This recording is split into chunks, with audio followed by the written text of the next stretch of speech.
Halo Sobat Milenial semua, malam ini saya kedatangan tamu spesial dan juga mentor buat saya dalam dunia politik di Kabupaten Ende. Terus juga beliau pernah menjabat posisi penting di salah satu eh, lembaga legislatif di Kabupaten Ende dan juga mungkin namanya juga sering disebut-sebut di dunia perpolitikan di Kabupaten Ende tentunya. Dan saya mengundang beliau karena memang ada isu-isu yang memang sangat-sangat perlu kita bahas di podcast kita malam ini, dan ini menjadi kerinduan buat semua orang Om yang benar-benar mau tahu apa sih sebenarnya yang terjadi dengan isu yang terakhir-akhir ini yang mungkin banyak kita dengar di kalangan masyarakat, baik itu di birokrasi sendiri, baik di pemerintahan dan juga di warung-warung kopi yang sering membicarakan tentang isu politik di Kabupaten Ende tentunya. Dan mungkin langsung saja Sobat Milenial, saya memperkenalkan tamu istimewa saya dan juga mentor buat saya di dunia politik Kabupaten Ende, saya panggil Om Heriwadi yang selaku ketua dari Partai Golkar di Kabupaten Ende dan juga kemarin pernah menjabat sebagai anggota DPRD Kabupaten Ende dan juga tentunya ketua DPR Kabupaten Ende. Mungkin Om bisa sedikit ceritakan dengan saya atau perkenalan ceritakan buat kami semua tentunya Sobat Milenial tentang Om seperti apa dan menceritakan seperti apa, dan hari ini kita mungkin lebih santai Om, begitu Om. Iya. Lanjut saja. Luar biasa. Saya mesti sapa Bung Yadin ya. Ini grogi juga nih di wawancara ya Bapak Dewan. Dan satu kehormatan Bung Yadin, saya diundang untuk ngobrol-ngobrol di tempat ini dan keren, luar biasa. Terima kasih. Saya sering nonton YouTube-nya, podcast-nya Deddy Corbuzier. Jadi ketika diajak sini saya sepertinya tertarik, ikut senang gitu. Membayangkan saya di ruangan Deddy Corbuzier dan ini luar biasa. Siap. Dan podcastnya Bung Yadin ini sudah beberapa kali saya nonton. Pak Erik Rede, Pak Dr. Domi, Ibu Megi, Pak Orba, Ibu Tuti yang saya nonton dan luar biasa. Artinya ini menjadi wadah yang sungguh luar biasa buat anak-anak muda bisa mendapat informasi lebih jauh tentang Kota Ende, Kabupaten Ende, dan tentunya bermanfaat buat kita. Dan saya lihat banyak anak-anak muda yang ada di belakang layar di Bung Yadin. Luar biasa. Baik. Saya tadi minta perkenalkan ya. Kenalkan, saya minta supaya ya mungkin yang senior sudah pada tahu, tapi anak-anak milenial mungkin banyak yang mungkin hanya dengar nama tetapi belum tahu siapa sih Om Heri sebenarnya begitu. Baik, tapi sebelumnya saya juga merasa bangga sekali Om panggil saya Bung, jadinya saya merasa minder sendiri, tapi sebenarnya Om adalah senior saya, senior terbaik buat saya dalam dunia politik. Terima kasih Om. Lanjut Om. Ya, tadi di perkenalan awal saya ketua Golkar untuk periode 2020 sampai dengan 2025 dan kemudian pernah menjadi anggota dewan 2 periode terakhir sebagai ketua DPR. Istri saya 1 orang, 3 anak laki-laki semua. Jadi kalau istri 1 Om. 3 laki-laki jadi sering disapa dengan Trio Libels. Jadi dikenal Trio Libels. Yang pertama syukur puji Tuhan, alhamdulillah tanggal 15 kemarin wisuda. Kemudian yang kedua sekarang baru kuliah tapi online. Belum berangkat. Yang ketiga kelas 2 SMA di Suradikara. Semoga yang tiga-tiganya sukses bisa mengikuti jejak, ya paling tidak salah satu lah bisa mengikuti jejak Om sebagai politisi senior ya di Kabupaten Ende. Mungkin Om ini kita terus saya malam ini memang sengaja tidak membawa laptop dan lain-lain karena saya pengen malam ini membawa suasana yang lebih berbeda. Mungkin lebih kepada bagaimana kita bisa mengarahkan anak-anak muda itu bahwa jangan terlalu takut dan jangan terlalu kaku dengan politik.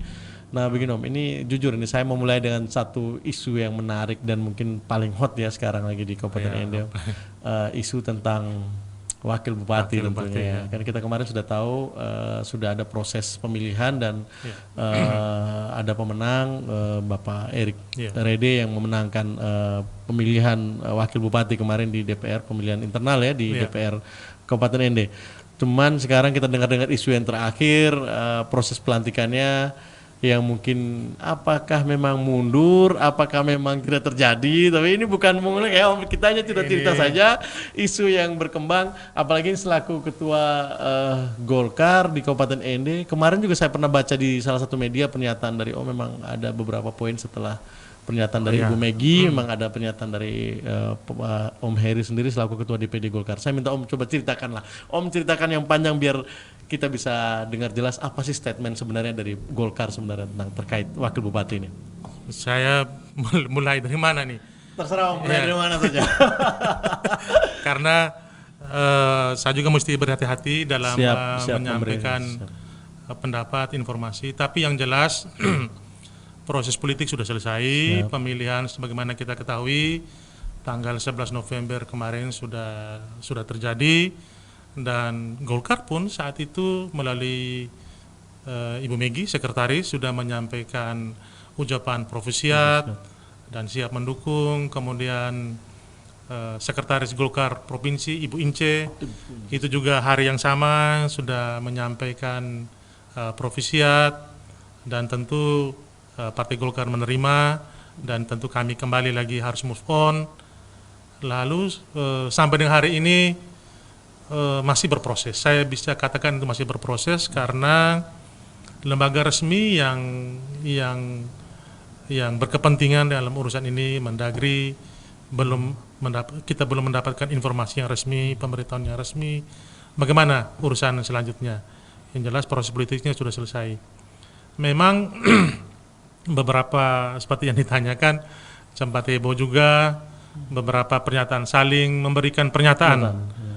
Cuma saya kapasitas sebagai ketua partai, tentu ketika anggota partai Golkar kemudian banyak di kantor pernyataannya, saya tentu harus memberikan pernyataan.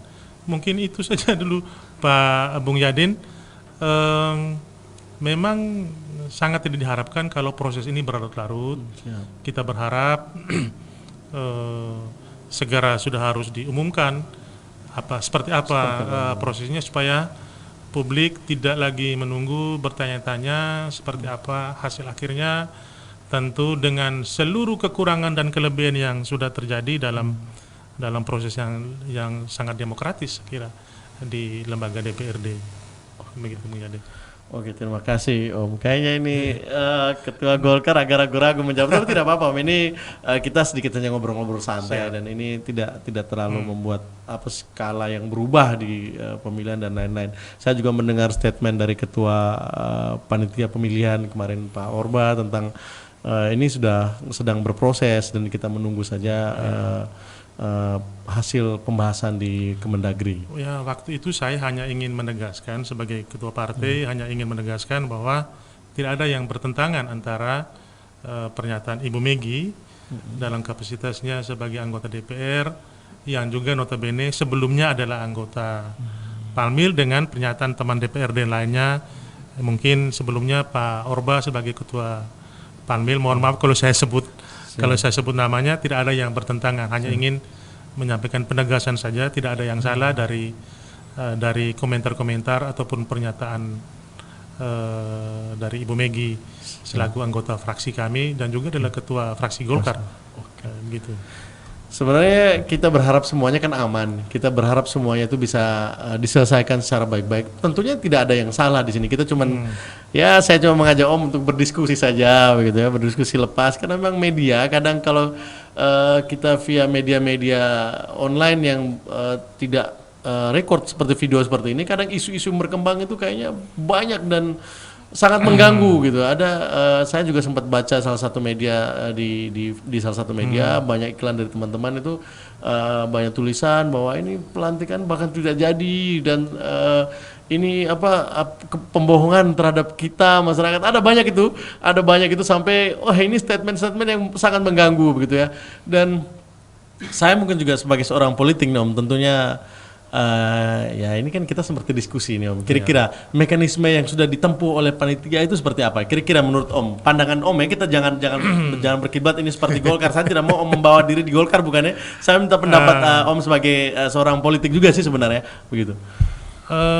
Tentu ada regulasi yang mengatur, kemudian regulasi itu juga ada turunannya, kemudian di DPRD juga sudah ada tata tertibnya, baik itu tata tertib DPRD secara keseluruhan, lalu berkaitan dengan pemilihan ini ada perubahan tata tertib berkaitan dengan pemilihan, lalu juga sudah dibentuk panitia pemilihan. Ya kita sih berharap semua sudah berjalan dengan sesuai dengan relnya, dan tentu mesti juga dilakukan komunikasi, konsultasi dengan pihak-pihak yang nanti akan mengevaluasi, yang menilai, yang punya hak juga untuk memberikan pengesahan. Nah ini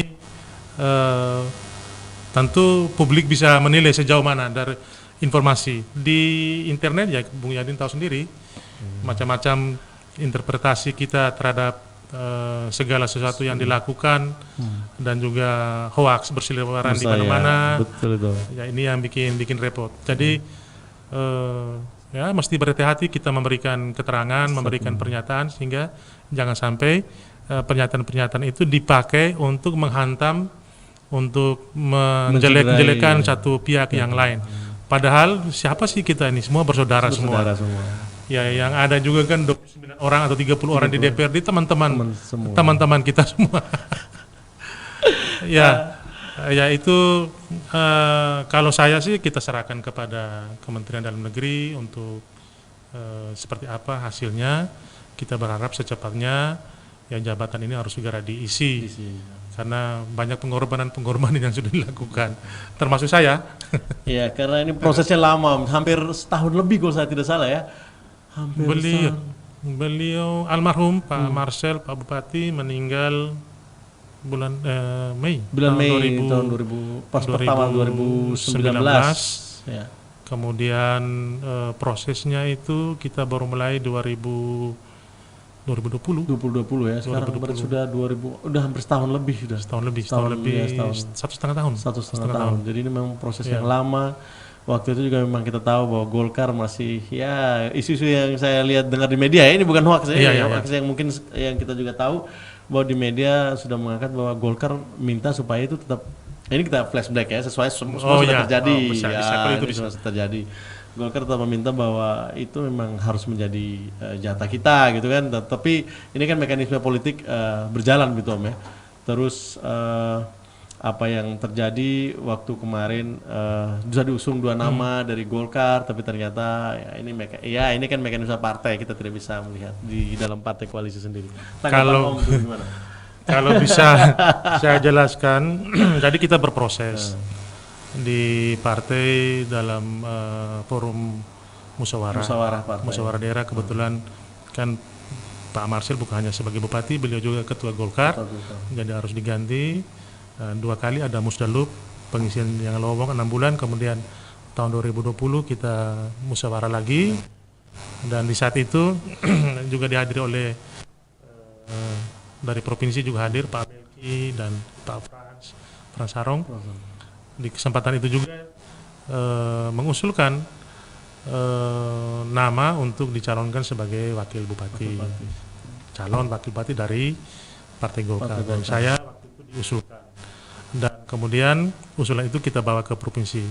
Dan jangan lupa bahwa ini kan mekanisme di Golkar biasanya selain hak kita dari bawah, juga DPP ataupun provinsi melihat figur-figur yang mana yang bisa dicalonkan dari Partai Golkar, tidak hanya dari bawah saja, berdasarkan masukan dari tokoh masyarakat, publik, juga anak-anak muda, kemudian tokoh agama, tokoh budaya dan sebagainya, sehingga prosesnya di DPP menjadilah dua nama. Dan rupanya karena syaratnya itu menurut Undang-Undang nomor 10 ya, nomor 10 tahun nomor 10 bahwa harus 2, karena kami sudah 2. Teman-teman lain minta, mereka juga naik. Akhirnya itu yang bikin lama prosesnya. Bikin lama dari 3, bahkan sebelumnya ada 4, 5, jadi harus menjadi 2 ini yang lama. Akhirnya pada satu ketika ya sebaiknya 1 juga dari Golkar harus mundur ya, saya saya pilih mundur saja.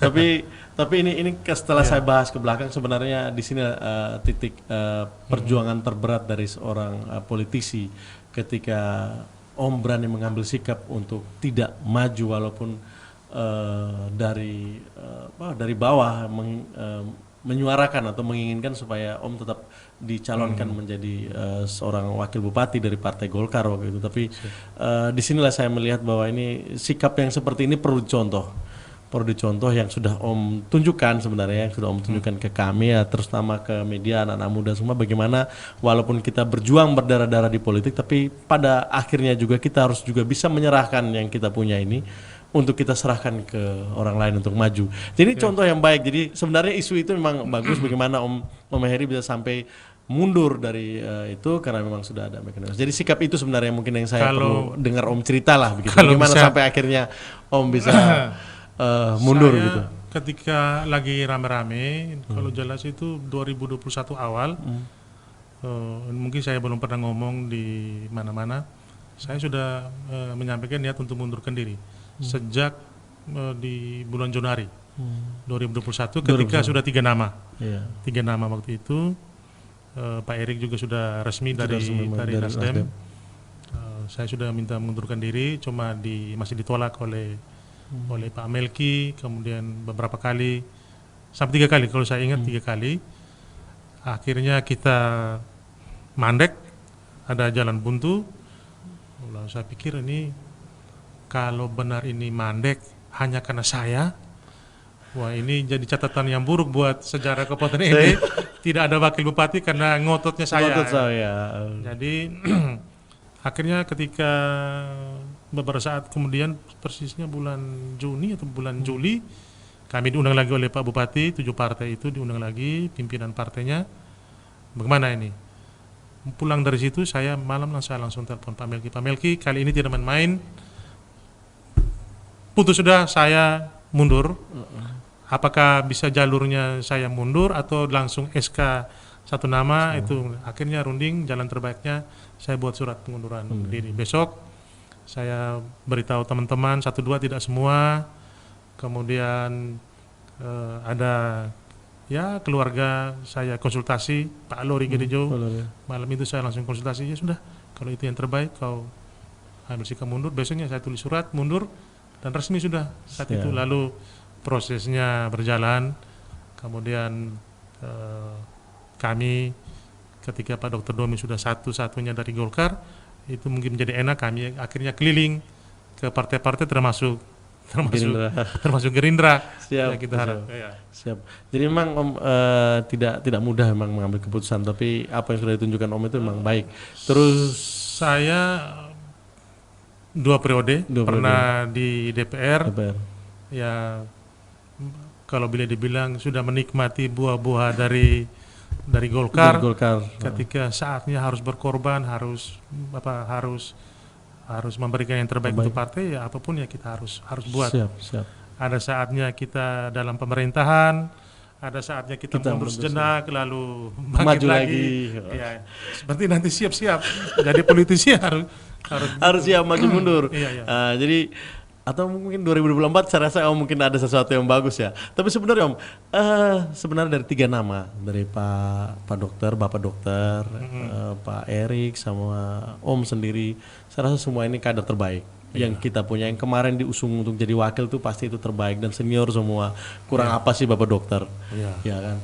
Kurang apa sih juga Om, bagaimana pengalamannya? Terus kurang apa juga sih Pak Erik? Dan ini semua tentang bagaimana kita berpolitik. Memang kadang kita harus menyerahkan kepada Tuhan. Kalau memang proses sudah seperti ini, kita sudah berusaha, keputusan pasti ada di Tuhan. Tapi langkah-langkah proses ini yang perlu kami ikuti, khususnya mungkin anak-anak muda, termasuk yang tadi saya ceritakan bahwa Om dengan jiwa besar harus mengundurkan diri dan menyerahkan kepada Bapak Dokter. Dan Bapak Dokter ini bukan sembarang orang juga nih, bukan salah satu kader yang kita lihat biasa-biasa, tapi ini punya potensi deldak yang luar biasa. Dan juga Pak Erik juga bukan bukan juga orang juga biasa, tuh perjuangannya dari kepala desa dan lain-lain itu juga membawa dia sampai ke wakil bupati juga butuh perjuangan. Dan ini menjadi garis besar untuk kita anak-anak muda, bagaimana kita bisa mengikuti bagaimana sih seorang politisi itu bisa berjuang dan berusaha apapun yang terjadi. Tapi ini lagi poinnya Om. Di 2024 kemana nih Om kayaknya? Kita kan pileg duluan. Nah, Jadi tentu sebagai kader ya tentu berjuang di pileg karena Siap. jadwal sabar dulu Om. Ini kayaknya waktu saya tanya 2024 kemana, pileg duluan. Berarti Om ada niat dari Bupati kayaknya 2024. pileg kita pileg dulu. pasti pileg. Pileg Sebagai duluan. ketua partai Oh. ya harus konsolidasi dari sekarang. Bagaimana kami yang sekarang 3 kursi harus Siap. raih kursi sebanyak-banyaknya. Tentu ada target tidak hanya 3 kursi tapi bisa bertambah sehingga bisa cukup banyak berbicara di event-event politik Politik di berikutnya. Kabupaten ini. Iya, iya, iya. Sama mungkin kami di Gerindra juga kan 3, jadi kita berusaha untuk lebih banyak Om. Inilah harapan mari kita orang politik. Kita berlomba-lomba di situ sudah. Tapi kalau isunya Golkar mungkin saya melihatnya bukan apa ini bukan cerita, ini ada Om sendiri ya. Saya isu melihat bahwa Golkar nih kayaknya bisa juga mencalonkan Om jadi bupati di 2024. Kami harus jujur, kami sudah dari bulan Februari malah Siap. Februari 2021 kami sudah umumkan 5 nama. Siap. 5 nama. Saya baru tahu nih, Pak. Oh sudah. Nah, saya baru tahu nih Om, kayaknya, Sudah 5 kayaknya nama. perlu tahu ya kita ya 5 5 nama. nama calon bupati. Dan ketua partai wajib. Siap. Semua jadi semua kami semua yang ketua-ketua Golkar kabupaten itu kabupaten kota itu wajib. Jadi saya harus sebut nama pertama. Siap, Om Saya, ketua partai ya. Pak Bupati sekarang Pak Jafar, Jafar, kemudian Pak Dr. Domi, Pak Lori Gedejo, Pak Dr. Gusti. Dr. Gusti berada 3. Sedangkan yang calon wakil bupati ada 15. Ada 15 orang. Wakil-wakil ketua. Ibu Megi semua, kemudian beberapa nama. Pak Anton Tonggo, Pak Unimali, banyak 15 nama. Berarti saya sudah dengar ada 5 nama dari Golkar. Iya, Kayaknya 5 nama.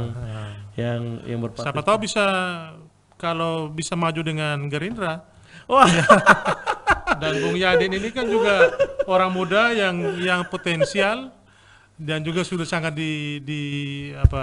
dibicarakan. Ya kalau Golkar pemenang kursinya lebih banyak ya Golkar bupatinya, Gerindra siap wakilnya. siap. Ya gimana? Saya Kalau Gerindra kursinya lebih banyak tentu ya Golkar siap wakilnya. saya jadi tersanjung dong kalau seandainya saya dipilih untuk jadi wakil bupati, kayak sesuatu yang belum pernah saya pikirkan. Belum pernah Ya, saya pikirkan. namanya di politik hanya ada 2. Kita yang terjun di politik itu kalau tidak DPR ya eksekutif, bupati, wakil bupati, gubernur, wakil gubernur, presiden. Siap. Ya, itu aja. Harus siap. Tapi saya jangan bahas wakil bupati, saya mau bahas yang bupatinya yang 5 orang nih. Kayaknya semoga ada Om sendiri, ada Pak Bupati sekarang Pak Jafar, ada Pak Dokter, Bapak Dokter Domi, terus ada Pak Lori Gedejo, sama ada Pak Sekda kita sekarang Bapak Dokter Gusti. Saya juga baru kemarin ketemu dengan Bapak Dokter penyerahan Perda. Sempat ngobrol-ngobrol juga. Iya. Cuman kan belum tahu ya di 2024. Cuman memang dari kelima nama ini memang sekarang lagi rame ini Om, rame disebut. Apalagi Om juga rame disebut. Sebenarnya kita banyak waktu itu, cuma karena aturan kami di internal partai harus 5, jadinya di press. Sebenarnya sebelumnya ada nama Ibu Sisilia Sona, ada Pak Servaspati. Sudah akhirnya kita press. Hanya memang muncul harus 5. Ya. Jangan sampai terlalu banyak bingung lagi nih. Jadi lebih baik kita filter jadi 5 aja supaya pilihnya gampang. Jadi semoga di 2024 tentunya legislatif duluan ya. Jadi Om bisa membawa partai untuk bisa mendapat yang lebih baik kan sepeninggal almarhum kita punya kapten ya, Pak KM Marcel. Jadi ini ada sejarah baru setelah Om yang menggantikan posisi beliau sebagai ketua DPD Golkar Kabupaten ND, mungkin ke depan bisa memberi warna yang baru untuk Golkar dan bisa menghasilkan prestasi-prestasi tentunya yang seperti tadi Om harapkan, mungkin kursinya bisa bertambah sehingga Golkar tetap disegani di Kabupaten ND. Meskipun tantangannya berat, ya kita berharap kami yang menang kemarin Wakil Bupati supaya menambah kekuatan. Ini menjadi daya dobrak buat Golkar. Lalu kita dengan Wakil Bupati kami keliling konsolidasi ke kecamatan dan desa. Cuma ya sudah selesai ya kami harus segera move on, harus bangkit. Kita bersama-sama 3 kursi bisa bisa untuk meraih yang lebih baik. Iya.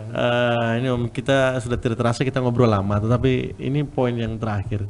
Kira-kira tetap ya dilantik ya Wakil Bupati ya.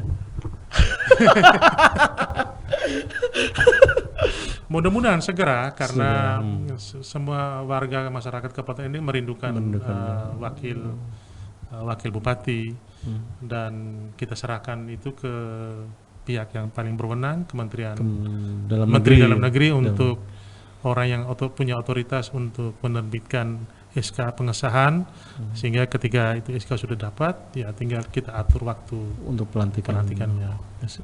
Makanya sebenarnya kemarin isu-isu juga siapa yang jadi wakil bupati pasti kemungkinan besar 2024 ini kuat sekali jadi bupati. Ini isu sebenarnya. Orang bilang begitu. Kami berharap kandidat kami yang menang supaya menjadi kekuatan kita untuk 2024. Siapa tahu kami tawarkan Bung Yadin jadi wakil bupatinya kan. Jangan dulu Om, jadi saya jadi tidak enak jadi saya. Jadi ini jadi kepikiran saya Om. Jadi grogi kalau Om sebut saya wakil bupati. Mungkin dari Gerindra ada juga banyak kader juga. Kan saya mohon maaf, ini kan level kami level ketua nih. Saya tinggal diskusi dengan ketua Gerindra. Ini kan selesai ini. Jadi saya gimana Om, saya sudah mau lihat lagi muka kayak artinya begitu. Jadi sebagai politisi itu memang harus jalan yang, kalau kita PNS kan pasti ada kepala dinas, jadi camat, jadi lurah. Kalau politisi ya DPR, ya bupati, gubernur, ya presiden. Jabatan politis begitu aja segitu ya, pilihan hidup kita di situ. Siap. Ya pastinya terima kasih ya Om kalau sudah mau berpasangan dengan Gerindra, karena Gerindra ini mana-mana saja sebenarnya. Kan, ini kan jalan dekat. Saya di BTN. Siap Om, saya kan tinggal turun sebentar kan selesai ini. Siap. Tapi untuk kita minum kopi Om, kebetulan di depan kan ada tempat minum kopi, dan kalau kapan mau datang saya bisa. Artinya dari Golkar siapa saja dari kelima ini? Siapa saja kan siap toh. Siap. Tinggal kalau siap ya kita tinggal. Tapi jangan bicara di sini Om, ini kan bukan levelnya kita untuk bicara. Tapi ya terima kasih banyak Om. Yang penting apa yang sudah Om Om berikan pelajaran politik buat kami tentunya anak-anak muda ya. Seorang Pak Heri yang sudah begitu terkenal di Kabupaten Ende dengan politik dan juga sangat berpengaruh ya, statement-statement di media dan lain-lain memang sudah mewarnai kita di Kabupaten Ende. Harapan saya mungkin Om juga di 2024 tetap hadir di dunia politik, karena kalau tidak ada senior, kami yang junior akan buta untuk jalan bagaimana harus meraba-raba peta politik di Kabupaten Ende. Ya, satu hal saya bangga sekali dengan Bung Yadin ini sebagai selain artinya ya hal yang tidak kami lakukan. Yang tidak saya lakukan ketika saya jadi anggota DPRD dengan menciptakan sebuah podcast ya. Podcast. Saya sering nonton YouTube-nya Deddy Corbuzier. Jadi ketika masuk ini saya membayangkan saya ini seolah-olah di wawancara, dan luar biasa beberapa podcastnya saya nonton. Terima kasih banyak. Jadi ini menjadi benderanya, brandnya Bung Yadin ini. Untuk anak-anak muda bisa ditiru dan juga kami yang ya umurnya lebih tua sedikit siap support dan menjadi kebanggaan juga buat saya bisa diundang untuk bicara di tempat ini dan bisa dinonton oleh keluarga, oleh teman-teman. Ini suatu hal yang luar biasa. Terima kasih buat Bung Yadin dan juga teman-teman yang sudah membuat podcast channel Millennial Spirit ya, itu. Mudah-mudahan bermanfaat untuk masyarakat Kabupaten Ende. Siap Om, terima kasih banyak Om. Saya mungkin juga merasa bahwa saya muda dan juga perlu banyak belajar dari Om. Mungkin kami yang tua juga belajar dari yang muda-muda. Ya tuh. Iya. Walaupun di ruangan tidak seperti ruangan Deddy Corbuzier yang Om sering nonton, tapi ini juga cukup memberi informasi politik atau informasi tentang dunia ekonomi kreatif atau dunia pendidikan. Saya juga undang kepala sekolah SMK kemarin dan beliau katanya hari ini sudah dilantik via online sebagai kepala sekolah SMK Negeri 2. Jadi apa yang bisa kita berikan atau buat warna untuk anak-anak muda, dan juga ini di belakang kita ini sebenarnya anak-anak muda yang berusaha di dunia kreatif seperti ini. Jadi kalau kita tidak menyentuh dan membantu mereka, siapa lagi yang akan bisa melihat mereka, apalagi di kabupaten kita juga perlu warna seperti ini Om. Harapan saya juga mungkin Om ke depan juga tetap ada di sini dan juga memberi support, bantuan buat mereka. Mungkin ada pesan-pesan mungkin Om sebelum kita mengakhiri sesi bincang-bincang kita untuk anak-anak muda khususnya di seluruh Kabupaten Ende. Tentunya dari Om, bahasa apa yang mau Om sampaikan atau bahasa apa yang Om mau curhatkan buat keluarga di rumah juga perlu, buat anak-anak muda seluruh Kabupaten Ende. Silakan Om. Ya, buat semua kaula muda, masyarakat Kabupaten Ende, isilah hari-harimu sekarang ini dengan kegiatan-kegiatan yang positif, jadilah diri sendiri, dan mesti ada sesuatu yang punya nilai lebih dibandingkan dengan teman-teman yang lain. Kita hidup di zaman now, zaman milenial ini, harus ada nilai-nilai lebih, dan jangan biasa-biasa saja. Siap. Menjadi anak muda yang tidak biasa, tapi hal yang positif. Tirulah millennial spirit ini, anak-anak muda, dan ini menjadi kebanggaan kita orang Ende, kebanggaan kita masyarakat Kabupaten Ende, dan juga tentunya NTT khususnya. Jadi selamat berjuang, dan tentu kita akan lebih baik. Hari ini harus lebih baik daripada hari kemarin, dan hari esok harus lebih baik daripada hari ini. Siap. Terima kasih banyak Om atas penyampaiannya atau pesan buat kami anak-anak muda dan teman-teman milenial semua. Mungkin kita harus mengakhiri sesi bincang-bincang saya dengan seorang politisi yang memang kita sudah tahu banyak, yang juga saya harapkan tetap ada di dunia politik dan memberi warna atau memberi arahan ke kita supaya kita bisa tahu apa sih politik yang sebenarnya itu. Dan sekali lagi, kebahagiaan tidak diciptakan dari sesuatu yang mudah. Kemana ate, tahun ote.